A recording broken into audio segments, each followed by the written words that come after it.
Welcome to Daily Current Affair. Today is 2nd of September 2022. The first question is IFS Nagesh Singh, Indian Foreign Services. Nagesh Singh named as India's ambassador to which country? That is Thailand. तो नागेश सिंह कहाँ पे बन गए हैं? Ambassador बन गए हैं Thailand के. सो थाईलैंड की capital Bangkok, Thailand currency Thai baht, Thailand के prime minister Prayut Chan Ocha. अब कुछ और क्वेश्चंस जो कि एम्बेसडर बने हैं इंडिया के किसी और कंट्रीज़ में, like Pranay Kumar Verma, he is an ambassador to Bangladesh. Vikram Doraiswamy, कुछ दिन पहले हमने पढ़ा था, he is an ambassador to United Kingdom. Who launched virtual school in Delhi. ठीक है, दिल्ली का नाम आ गया. तो दिल्ली के सीएम अरविंद केजरीवाल जी, उन्होंने क्या लॉन्च किया है? Virtual school. वर्चुअल मतलब कि ऑनलाइन क्लासेस के थ्रू, ऑनलाइन वीडियोस के थ्रू हम स्टूडेंट्स को पढ़ाएंगे. ऑल ओवर द इंडिया के स्टूडेंट इसमें पार्टिसिपेट कर सकते हैं. इसका नाम होगा दिल्ली मॉडल वर्चुअल स्कूल. ठीक है, और 9th से लेके 12th क्लास तक ये स्टार्ट होगा. और क्या होगा इसमें हमारे पास 9th से लेके +2 तक जो स्टडी होगी वो भी होगी. बाद में इसमें entrance examination like NEET, CUET, JEE इनकी तैयारी भी करवाई जाएगी. Along with skill based training भी करवाई जाएगी. So classes will be done online and recorded lectures will be there and the virtual schools will be affiliated to, कहाँ से वो एफिलेट होगा? Delhi board of school education board. ठीक है, और 13 से लेके 18 ईयर तक के ओल्ड जो स्टूडेंट्स होंगे जिन्होंने 8th क्लास पास कर दी गई है, they will be admitted to Delhi model virtual schools. अब कुछ दिन पहले एक सहभागिता स्कीम आई थी इन न्यू दिल्ली बाय, किसने की थी?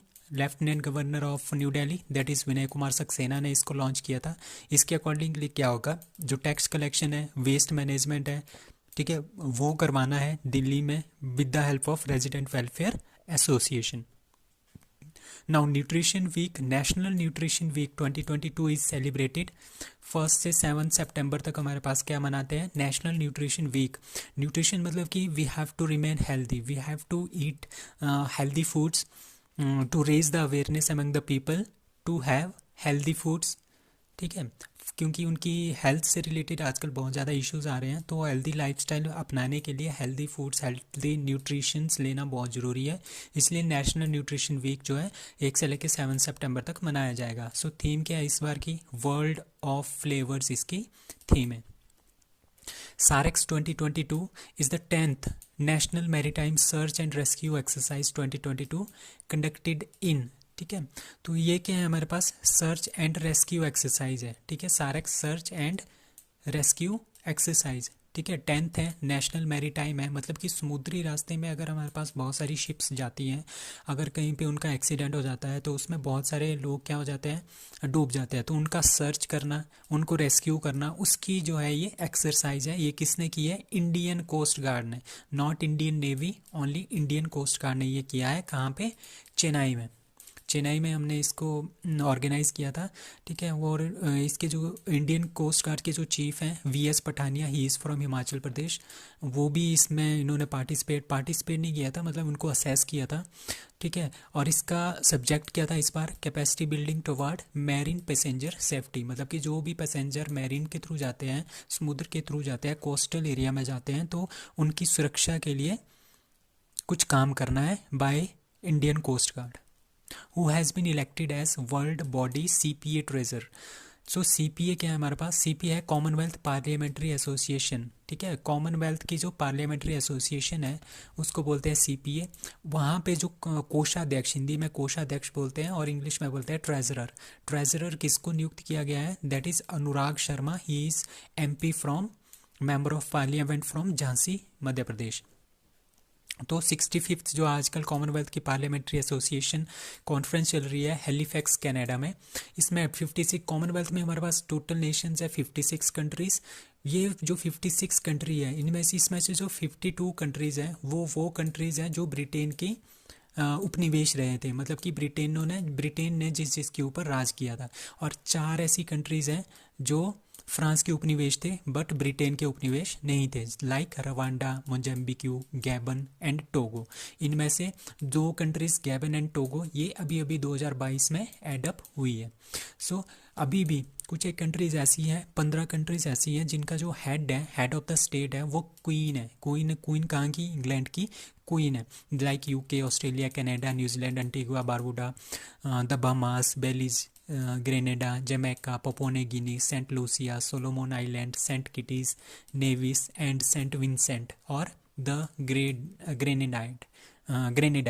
सो ये सारी की सारी कंट्रीज़ हैं जहाँ पे हेड अभी भी कौन है, क्वीन विक्टोरिया है। ठीक है, उनको हेड मानते हैं, बाकी सारे के सारे ये अपना काम खुद करते हैं। ठीक है, most of the commonwealth states are republics. ठीक है, अभी बारबाडोस भी की जो हेड थी वो भी क्वीन थी, बट 2021 में उन्होंने क्वीन को यहाँ से रिमूव कर दिया। So Rajiv Gandhi rural Olympic games are being organised in, Rajiv Gandhi rural Olympic games, आपने ये ध्यान रखना है, that is in Rajasthan. So Rajasthan में क्या हो रहा है, रूरल ओलंपिक गेम्स हो रहे हैं, मतलब कि जो जितने भी विलेजेस हैं वहाँ पे किसी भी एज के लोग हैं वो जो है स्पोर्ट्स इवेंट करवा रहे हैं। ठीक है, जबकि सीएम अशोक गहलोत इसको करवा रहे हैं, गवर्नर कौन है, Kalraj Mishra. So Rajasthan chief minister Ashok Gehlot has inaugurated a month long, एक मंथ चलेगा कौन, Rajiv Gandhi rural Olympic games. ठीक है, इसमें कितने होते हैं टोटल पार्टिसिपेंट, इसमें 44,000 विलेजेस। ठीक है, राजस्थान के 44,000 विलेजेस इसमें पार्टिसिपेट करेंगे किसी भी एज ग्रुप के। ठीक है, कोई भी गेम्स, बहुत सारी गेम्स इसमें होंगी, like Rajasthan nearly 30 lakh people इसमें पार्टिसिपेट करेंगे, उसमें से 30 लाख में से 9 लाख वोमेन है, ये बहुत बड़ी बात है। एंड 11,000 ग्राम पंचायतें हैं जहाँ पे ये गेम्स हो रही है। Nuakhai is a festival of which state, Nuakhai कौन सी स्टेट का फेस्टिवल है। सो आपने ध्यान रखना है तीन, एक नौखाई, धानु यात्रा और रज फेस्टिवल, ये तीनों के तीनों हमारे पास कहाँ के हैं, उड़ीसा के हैं। ये काफ़ी इंपॉर्टेंट है, ये किसी न किसी एग्जाम में आते ही आते हैं। नौखाई, धानु यात्रा एंड रज festival is a festival of Odisha. ठीक है, तो नौखाई, नौ का मतलब होता है न्यू, खाई का मतलब होता है क्रॉप्स, मतलब कि जो न्यू क्रॉप्स आती है, न्यूली ग्रोन जो क्रॉप्स होती है वो हम किसको चढ़ाते हैं, एक संबलपुर जगह है वहाँ पे समलेश्वरी माता है, उनको ये अर्पित हम करते हैं, उसके बाद हम खुद खाते हैं। उसके बाद धानु यात्रा, धानु यात्रा क्या है, ये drama based open air theatrical performance है ऑफ ओडिशा।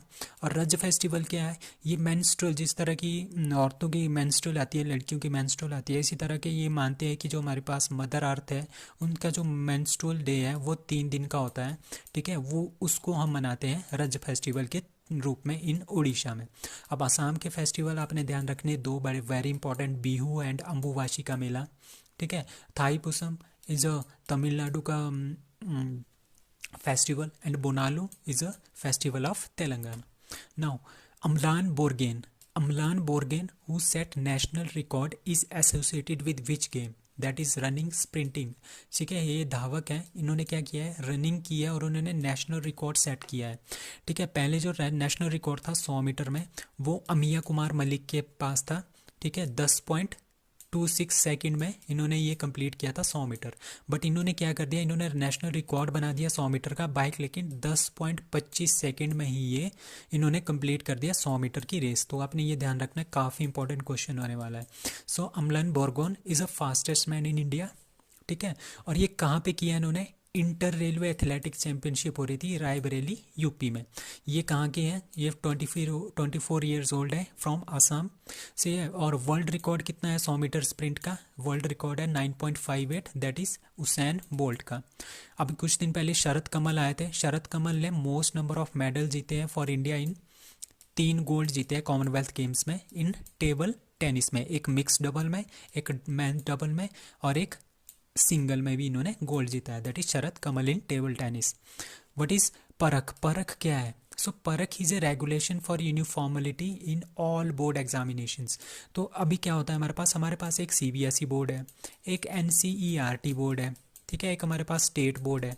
ठीक है, जो सीबीएसई बोर्ड है उनकी जो मार्किंग होती है सबके कितने नंबर आ रहे होते हैं 99, 98, बट एनसीईआरटी में बहुत टफ नंबर लेना होता है, 70% बड़ी मुश्किल से आते हैं। इनका भी स्टेट बोर्ड का भी काफ़ी इंपॉर्टेंट होता है कि ये 65, 70, 75 के आसपास नंबर आते हैं बड़ी मुश्किल से।